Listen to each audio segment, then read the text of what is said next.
picking up where I left off, you have the standard and the long row, and then you have the objectives that you've broken that standard down into in the rows underneath. These little boxes are for the vocabulary, so you can put all kinds of vocabulary in these boxes. Feel free to use up all of that space. Do not add any columns to any of this, but you can add rows. So let's say you have an object or a standard that needs to be broken into like 10 objectives. You can add rows here to add more objectives. Just don't add any columns.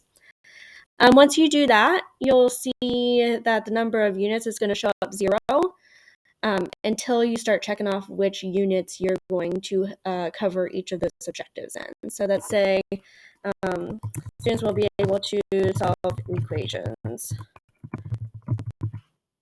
Not a great objective because there are a million different kinds of ways, different kinds of equations that you can solve. But just putting that there as an example, you'll see that right now we're covering that in 0.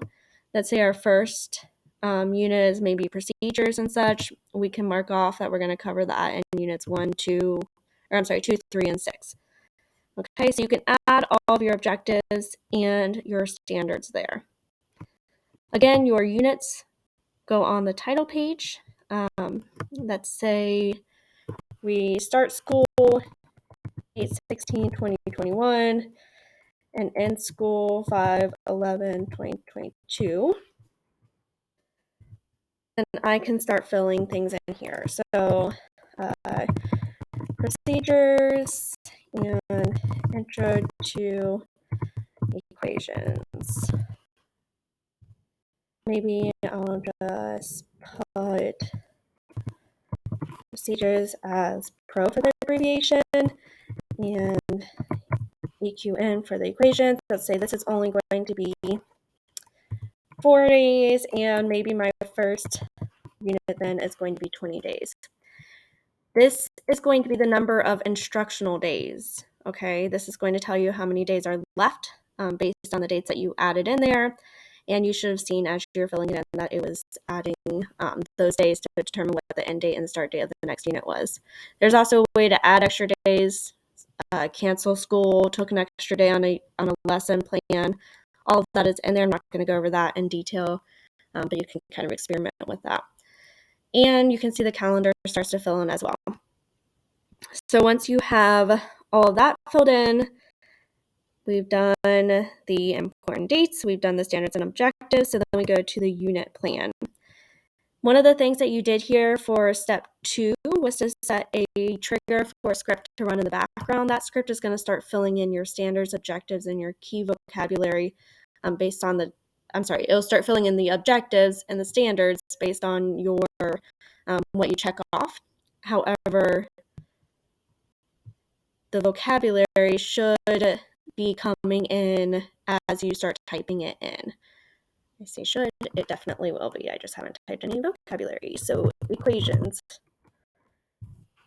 Now that's going to show up in the key vocabulary under unit 2.